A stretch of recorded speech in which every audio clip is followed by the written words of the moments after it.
ကိုလုံးမနေပြီးနမ်ဒါရအဲ့ဒါ ကျမတို့ဒီကနေ့ချင်းမျိုးသားနေ့နဲ့ပတ်သက်ပြီးကြဆုံးသွားပြီးတော့ချင်းအာဇာနည်မျိုးသားကောင်းဆောင်ကြီးများနဲ့တကွာချင်းလူမျိုး CNF ရဲ့လှုပ်လှုပ်နေတဲ့အာဇာနည်ကောင်းဆောင်ကြီးများကိုအလေးပြုဂုဏ်ပြုသောအဖြစ်10မိနစ်ငြိမ်သက်စွာနေပေးကြရန်လေးစားစွာပန်ကြားအပ်ပါရရှင်လေးစားအပ်ပါတော့အဲ့ဒီတော်များနဲ့ချင်းမျိုးသားများအားလုံးကျေးဇူးပြုပြီးတော့မတ်တရပေးပါရန်မေတ္တာရပ်ခံအပ်ပါတယ်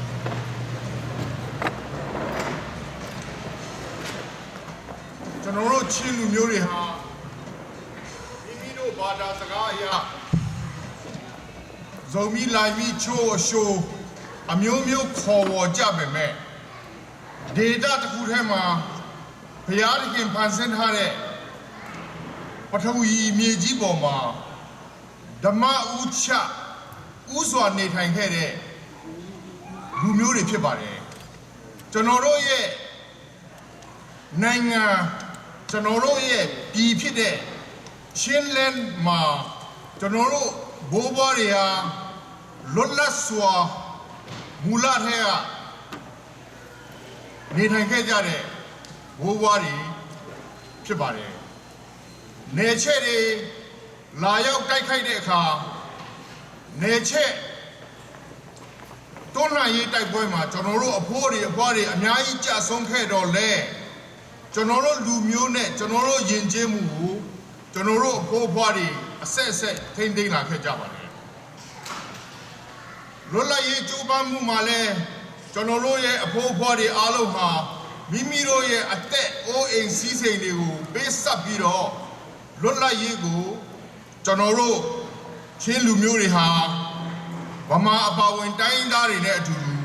လွတ်လပ်ရေးကိုအတူယူခဲ့ကြပါတယ်1962ခုနှစ်ကစပြီးတော့စစ်အာဏာရှင်အောက်မှာကြာရောက်တဲ့ချိန်မှာလဲလွတ်လပ်မှုနဲ့ဒီမိုကရေစီနဲ့မိမိအမျိုးသားရေးအတွက်အသက်ဆွန့်အနစ်နာခံခဲ့တဲ့ကျွန်တော်တို့ရဲ့အမျိုးသားကောင်းဆောင်တွေအများကြီးရှိပါတယ်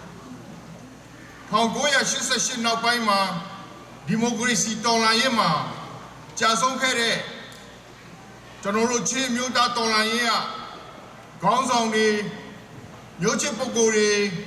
ဒီမိုကရေစီတော်လှန်ရေးမှာကြာဆုံးခဲ့တဲ့ပုဂ္ဂိုလ်တွေအများကြီးရှိပါတယ်ထိုခေတ်အဆက်ဆက်ကပုဂ္ဂိုလ်တွေအားလုံးရဲ့ဘဝပေးဆက်မှုကြောင့်ကျွန်တော်တို့တွေဟာချင်းလူမျိုးချင်းပြည်အနေနဲ့ဒီနေ့အထိရပ်တည်နေတာဖြစ်ပါတယ်။ဒါကြောင့်ကြာဆုံးခဲ့ကြတဲ့ကျွန်တော်တို့ရဲ့အဖိုးအဖွားခေါင်းဆောင်များအားလုံးကိုလေးစားတော်အဖြစ်ဂါရဝပြုတော်အဖြစ်ကျွန်တော်တို့ဂုဏ်ပြုခြင်း10မိနစ်ငြိမ်မှုအစီအစဉ်ဖြစ်ပါတယ်။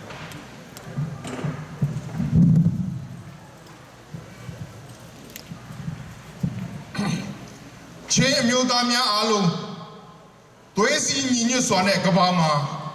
ဒီနေ့အထိရပ်တည်နိုင်တဲ့လူမျိုးနဲ့ကိုယ်ပိုင်တိုင်းပြည်ရှိတဲ့လူမျိုးများဖြစ်အောင်ခေတ်အဆက်ဆက်ကသွေးမြေကြအသက်ဆုံးခဲ့တော်ဘိုးဘွားများအားလုံးကိုတမနစ်ညင်၍လဲပြုတ်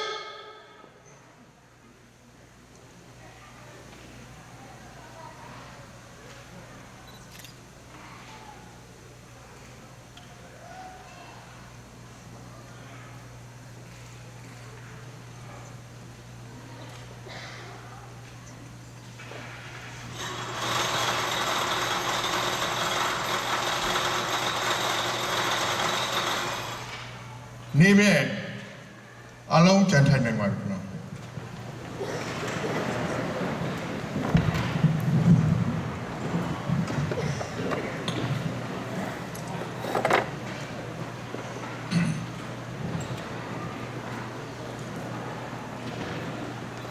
လေးစားရပါတော့ဂုဏ်တည်ရှိပုဂ္ဂိုလ်များအားလုံးချင်းမျိုးသားမျိုးနွယ်စုခေါင်းဆောင်များအားလုံးယနေ့ကြောရောက်လာကြတော့ဧည့်သည်တော်များအားလုံးခင်ဗျာ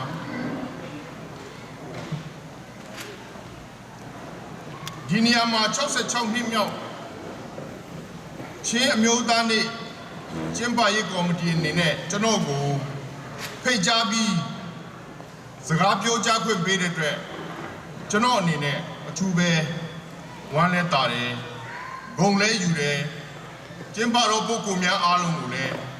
အထူးကျေးဇူးတင်ရှိကြောင်းပဏာမအနေနဲ့ပြောကြားချင်ပါတယ်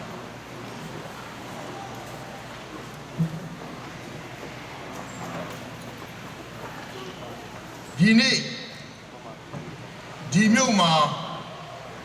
ချင်းမျိုးသားနေ့ကျင်းပတဲ့အစီအစဉ်ကိုကျွန်တော်ကြည့်တဲ့အခါနိုင်ငံတကာမှာစုပေါင်းပြီးချင်းမျိုးနွယ်စုတွေကျင်းပတဲ့နေရာတွေရှိတယ်လို့တစ်ချိန်ကကျင်းပခဲ့ပေမဲ့အကြောင်းမျိုးမျိုးကြောင့်နေရာအခြေအနေကြောင့်တည်တံ့စီကျင်းပခဲ့တဲ့နေရာတွေရှိတယ်လို့ဒီနေ့ဒီအချိန်မှာကျွန်တော်တို့ချင်းမျိုးနွယ်စုများအားလုံးစုစည်းပြီးတော့ညီညီညွတ်ညွတ်နဲ့ကျင်းပနေတာကိုတွေ့ရတဲ့ကျွန်တော်အများကြီးလဲ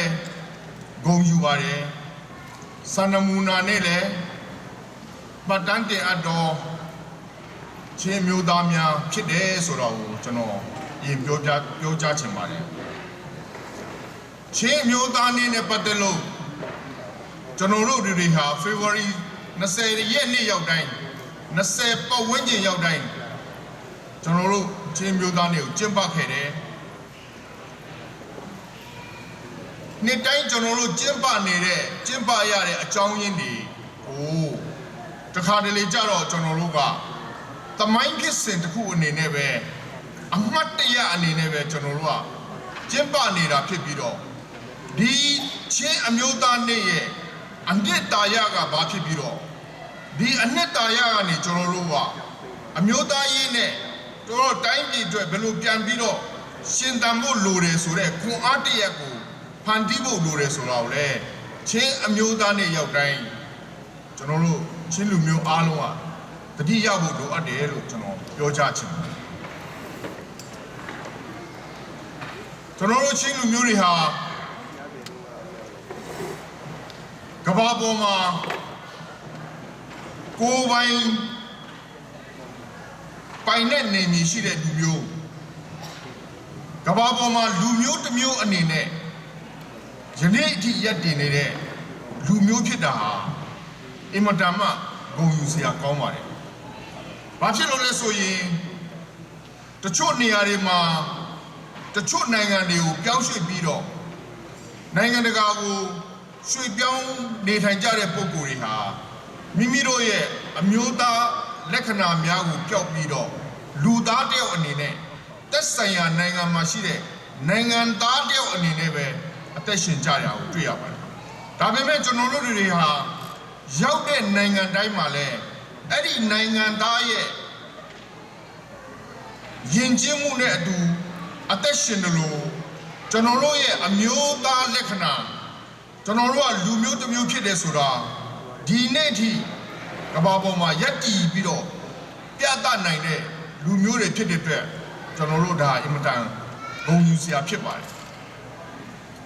ချင်းမျိုးသားနဲ့ဖြစ်ပေါ်လာပုံနဲ့ချင်းသမိုင်းအကြောင်းကိုကျွန်တော်တို့တစ်တိုင်းနှစ်တိုင်းပြောကြားနေတာဖြစ်တဲ့အတွက်ကြောင့်အားလုံးကလည်းသိပြီးဖြစ်တော့ကျွန်တော်တို့အကျဉ်းချက်ပြောဖို့တော့လိုမယ်မထင်ပါဘူးအချုပ်အဖြစ်ပြောရင်ကဘာဦးမြန်မာနိုင်ငံပြည်တော်စုမြန်မာနိုင်ငံမတီထောင်ခင်တည်းကမြန်မာနိုင်ငံလို့ယနေ့ခေါ်တဲ့ဒေသမှာကျွန်တော်တို့ချင်းတောင်တန်းဒေသလူရှိတောင်တန်းဒေသရှင်းတွင်းမြစ်ဝမ်းမှာမူလထဲကနေထိုင်လာတဲ့လွတ်လပ်တော်လူမျိုးများဖြစ်ပြီးတော့တစ်ချိန်ကဗမာဘုရင်ရခိုင်ဘုရင်မွန်ဘုရင်လူမျိုးအသီးသီးနိုင်ငံအသီးသီးရှိတဲ့ထဲကကျွန်တော်တို့ဟာဗမာဘုရင်အောက်မှာတခါမှလက်အောက်ခံနဲ့မကြရောက်ခဲ့တဲ့လူမျိုးဖြစ်ပါတယ်နေချက်ကဗမာဘုရင်ကို1885မှာသိမ်းပိုက်နိုင်ပေမဲ့ကျွန်တော်တို့ချင်းတောင်ကို10နှစ်ကျော်တ တိုက်ခိုက်ပြီးမှသိမ်းပိုက်နိုင်ပြီးမှ1896ကျမှ Chin Hill Regulation Act နဲ့ချင်းပြည်နယ်ကိုချင်းဒေသကိုချင်းလန်းကိုအုပ်ချုပ်နိုင်တာဖြစ်ပါတယ်အင်္ဂလိပ်လက်အောက်ကနေပြီးတော့ဗမာလွတ်လပ်ရေးကြိုးပမ်းမှုတမိုင်းမှာတောက်လျှောက်ကျွန်တော်တို့ချင်းလူမျိုးတွေကပါဝင်ခဲ့ပါတယ်အင်္ဂလိပ်ကအိန္ဒိယနဲ့ဗမာကိုတွဲအုပ်ချုပ်နေရနေပြီးတော့1935ကျတော့ခွဲပြီးအုပ်ချုပ်တဲ့အတွက်ကြောင့်မြန်မာနဲ့အိန္ဒိယကိုခွဲပြီးအုပ်ချုပ်တဲ့အတွက်ကြောင့်ကျွန်တော်တို့ချင်းလန်းကအိန္ဒိယဘက်မှာရောဗမာပြည်ဘက်မှာရောနောက်ပိုင်းပါကစ္စတန်နိုင်ငံပေါ်လာတဲ့ခါကျပါကစ္စတန်နိုင်ငံရောဆိုပြီးတော့ကျွန်တော်တို့လူမျိုးတစ်မျိုးဟာနိုင်ငံ၃နိုင်ငံမှာမူလ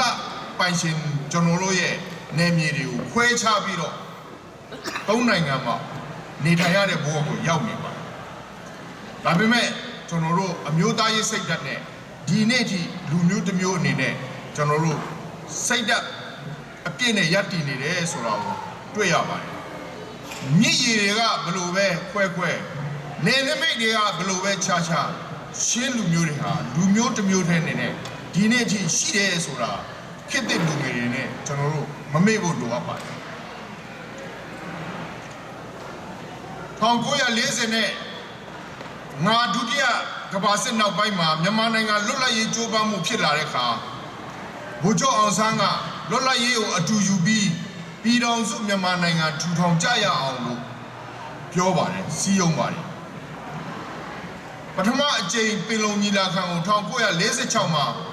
ကျွန်တော်တို့ချင်းပြည်ကိုအုပ်ချုပ်တဲ့စော်ဘွားများနဲ့ရှမ်းစော်ဘွားများညီလာခံပင်လုံမှာပထမအကြိမ်ကျင်းပခဲ့ပါတယ်အဲ့ဒီအချိန်မှာဗမာကောင်းဆောင်တွေရဲ့စီယုံမှုပေါ်မှာကျွန်တော်တို့တိုင်းဒါစော်ဘွားတွေကအယုံကြည်အပြည့်မရှိတဲ့အတွက်ကြောင့်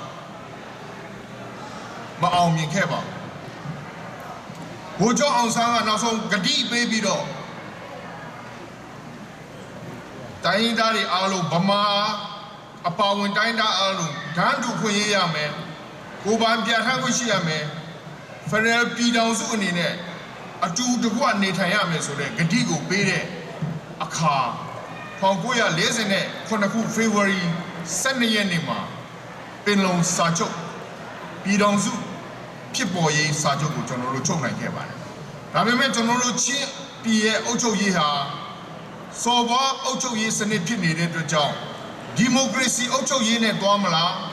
စော်ဘွားအုပ်ချုပ်ရေးနဲ့တွားမလားဆိုတာကျွန်တော်တို့ကိုကြမှာကိုဖန်တီးခွင့်ရှိတဲ့အတွက်ကျွန်တော်တို့ပြည်သူတွေရဲ့ဆုံးဖြတ်ပိုင်ခွင့်ရှိတော့ဖလမ်းမှာကျွန်တော်တို့ညီလာခံခေါ်ပြီးတော့မဲခွဲဆုံးဖြတ်တဲ့အခါလူ9000တက်တဲ့အစည်းအဝေးကနေကျွန်တော်တို့ဒီမိုကရေစီစနစ်နဲ့ချင်းလူမျိုးတွေဟာလွတ်လပ်ရေးယူမယ်ပြည်တော်စုမှာပူးပေါင်းမယ်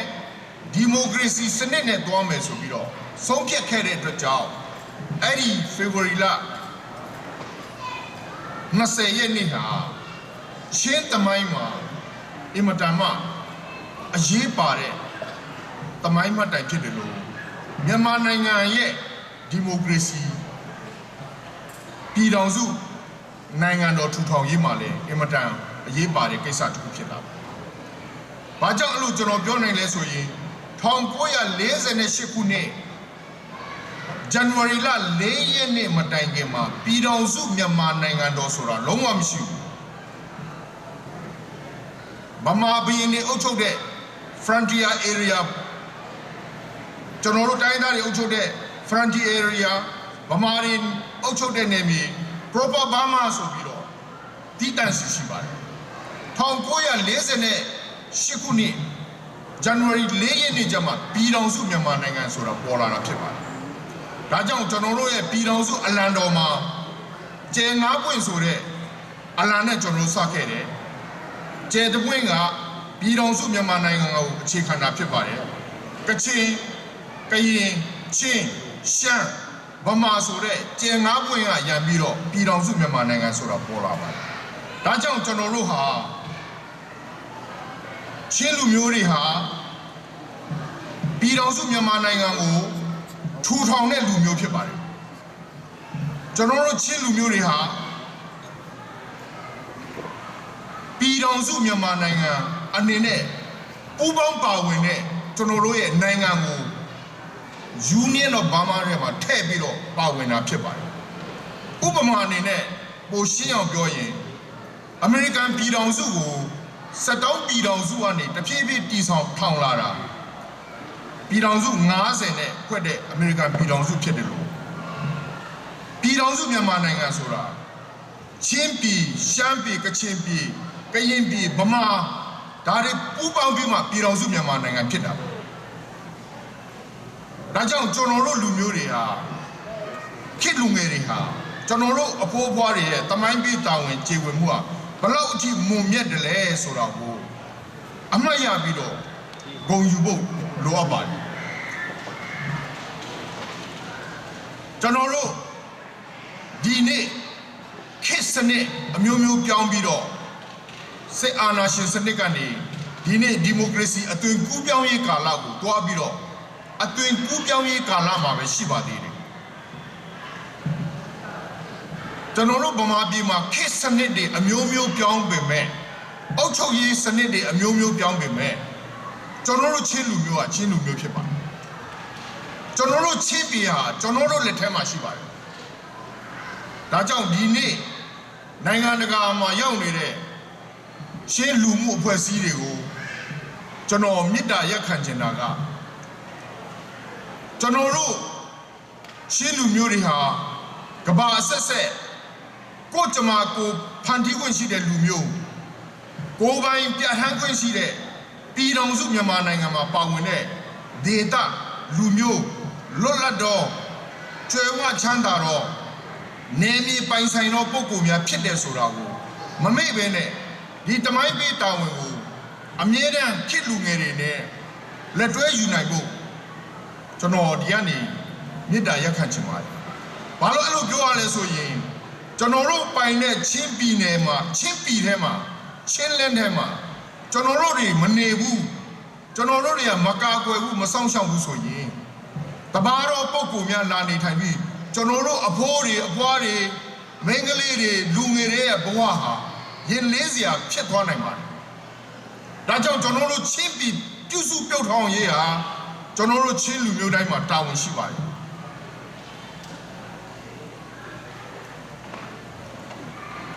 ချင်းပြည်ထဲမှာမနေတဲ့မြန်မာနိုင်ငံအတွင်းမှာရှိတဲ့ချင်းလူမျိုးတွေအကြောင်းအမျိုးမျိုးကြောင့်နိုင်ငံတကာကိုရောက်နေတဲ့ကျွန်တော်တို့ချင်းအဖွဲ့အစည်းတွေဟာကျွန်တော်တို့ရဲ့ရောက်ရရက်မှာကိုယ်အမျိုးသားမပြောက်ဖို့အမျိုးသားအင်္ဂါရပ်မပြောက်ဖို့ကျွန်တော်တို့ထိမ့်သိမ့်ဖို့လိုပါတယ်ကျွန်တော်တို့ချင်းတွေဟာအင်မတန်ချစ်စရာကောင်းတဲ့စော်ဘွားအုပ်ချုပ်တဲ့ခေတ်တုန်းကကမ်ဟောင်ဇုံမီတွေအုပ်ချုပ်တဲ့ဒေသဖလမ်ဇာဟောအုပ်ချုပ်တဲ့ဒေသဟာခါအုပ်ချုပ်တဲ့ဒေသတောင်ပိုင်းမှာအုပ်ချုပ်တဲ့ဒေသကိုဟာနဲ့ကိုအုပ်ချုပ်ပြီးတရွာတကြောင်တတောင်ချားရင်စကားကွဲကောင်းကွဲပင်မဲ့ကျွန်တော်တို့ချစ်ခင်စွာနေထိုင်ခဲ့ကြပါတယ်ဒါကြောင့်နိုင်ငံတကာမှာရောက်ပြီးတော့လူမျိုးစကားကွဲပြားတာနဲ့ကျွန်တော်တို့ရဲ့ချစ်ခင်မှုအဖိုးအဖွားတွေရဲ့ချစ်ခင်မှုစီးလုံးမှုကိုကျွန်တော်တို့ကထိန်းနိုင်ဖို့လိုပါတယ်ဒါကြောင့်ကျွန်တော်တို့ရဲ့ဝိစားတွေစကားအတန်တွေအမျိုးမျိုးကွဲပင်မဲ့စိတ်ဓာတ်အရာကျွန်တော်တို့ရဲ့ညီညွတ်မှုကိုတည်ဆောက်ဖို့လိုပါတယ်တစ်ချိန်တုန်းကအာရီဗျတဲကန်တရထဲမှာစင်းရဲစွာကလအုပ်နဲ့အတူတဲပြင်ထိုးပြီးနေထိုင်ခဲ့တဲ့လူမျိုးတွေဟာຫນွေနေခင်းမှာအပူဒဏ်ကိုကြစ်ကြစ်ခံရပြီးတော့ညမှာခိုက်ခိုက်တုံအောင်ချမ်းခဲ့တဲ့အာရဗ်လူမျိုးတွေဟာမိမိတို့ရဲ့ဒေတာကိုထိမ့်သိမ်းနိုင်တဲ့အတွက်ရေနံထွက်တဲ့ဒီခေတ်ကြီးမှာကျွယ်ဝချမ်းသာပြီးတိုက်တာအိုးအိမ်နဲ့ပြည့်စုံတဲ့နိုင်ငံနဲ့လူမျိုးဖြစ်သွားပါတယ်ကျွန်တော်တို့အပြည့်ပြည်ကြီးဟာအင်မတန်မှချစ်စရာကောင်းပြီးတယံဇာတအင်မတန်မှကျွယ်ဝတဲ့ကျွန်တော်တို့ရဲ့ချင်းလန်းဖြစ်ပါတယ်ခ ခေတ်လူငယ်တွေအားလုံးမျိုးဆက်တဲ့အားလုံးကျွယ်ဝချမ်းသာမှုကိုပိုင်ဆိုင်ထားတဲ့လူမျိုးစီးလုံးညီညွတ်ခြင်းကိုချင်းအမျိုးသားနေ့တိုင်းမှာအမြဲတမ်းတည်ဆောက်နိုင်ကြပါစေလို့ဆုတောင်းရင်းနဲ့ဒီကုန်းချုပ်ပါတယ်